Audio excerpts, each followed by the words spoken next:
So you have this gift of music, right? Yeah. Did you have it early on, or is it just something you got later in life? Or? When I was in 4th grade, the music teacher, his name was Doug Bischoff, was a 22-year-old guy fresh out of college, took a job at Public School 18 up on Park Hill in Yonkers, New York. That's where I went to elementary school. And was doing, doing the quote-unquote music class. One thing about me, I think I've always been very auditory, so I can hear things and remember them. So, he would teach us the scales and then teach us the intervals and stuff, and I could always remember, the intervals, and I could also sing them. He wanted me to be a part of the choir, so I dropped out of school for a year when I was a young teenager. You did? Yeah, I did. We'd all leave like we're going to school. I'd go up and meet my cronies up there, and we'd all chip in our lunch money. We'd buy a bag of weed, and we'd go back to my house, and we'd smoke weed and drink 40s and listen to music and hang out and, roam the streets. And your mom didn't know? Not for about a year. And then? Well, this was in junior high school, and I was, as a kid, was a football nut. I loved football. I was a big Minnesota Vikings fan back in '69, '70, with Joe Kapp and Fran Tarkington and all that. I was a big Minnesota fan. So my friends told the coach that I could throw a football. And at the time, I could throw a football pretty good. He called me over, and because I was sitting on a side of the hill watching these guys, and he called me down and had me throw some passes and said, "Are you in school?" And I said, "I'm not." And he goes, "Well, I want you here tomorrow morning, and I want you to get yourself enrolled back in school," which meant I had to go home and tell my mother I was no longer enrolled in school. And then music kicked in again then, And right? music kicked in again then because Doug ended up going from elementary school to Yonkers High School as a music teacher there.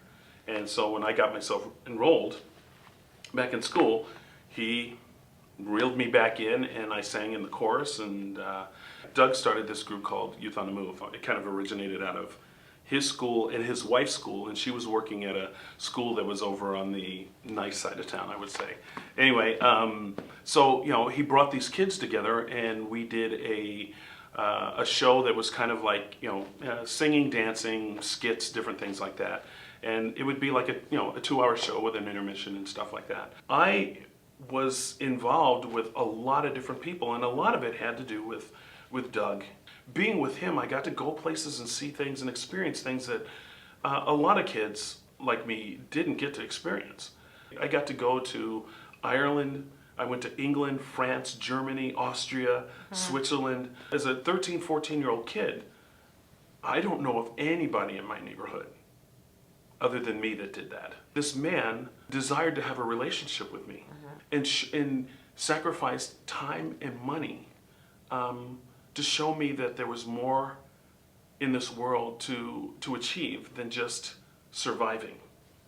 He showed me that that I could use some God-given ability, and with a lot of hard work, can make something of myself. A group, Up With People, came to our high school and performed. But as a teenager who was hanging out with his friends and smoking drugs and doing all that stuff, I mean, I really had no interest per se. But he was persistent. He had people go out and find me the night they did their concert, and I was out with my friends, toked up pretty good and all, and we were playing basketball and hanging out, and they came and said, that Mr. B's looking for you. He's looking for you, and he wants you to come up to the school. He had these people stay around and interviewed me to travel with Up With People. And so I did the interview and all, and just and did it as a favor to him, but really wasn't all that interested, to be honest with you. But they accepted me. They accepted me and wanted me to travel. So I graduated in June. In August, I was in Tucson, Arizona, at staging with Up With People. And what I didn't realize is that he had taken the money for the tuition and paid for a portion of the tuition to get me out of there. He also paid for my plane flight to go there. Did that feel like the Great White Hope saving you? No, because it was a relationship. I Yeah. mean, you know, he was my dad. He was honestly, he was my dad. He What if you hadn't had him? I don't think I'd be here. I mean, on this earth, I'm sure I'd be dead. Yeah. We all have an opportunity to have an impact, short and long. I mean, I've been blessed to have this couple for the majority of my childhood, at least from 10 till 17, Yeah. that invested in me, even when I had dissed them, and I'm sure I pissed him off a lot, in the fact of being a teenager trying to find his way and all, but they never gave up on me. They invested money, time, and love in me. Is the reason I'm here. Yeah. Today, and I think we all have that opportunity. Be it with your own kids, be it with neighborhood kids, even friends of your children.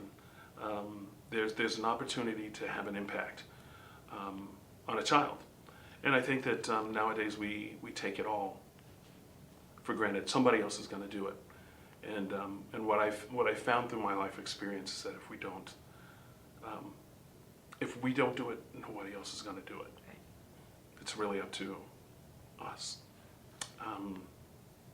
And I'm a living example of that.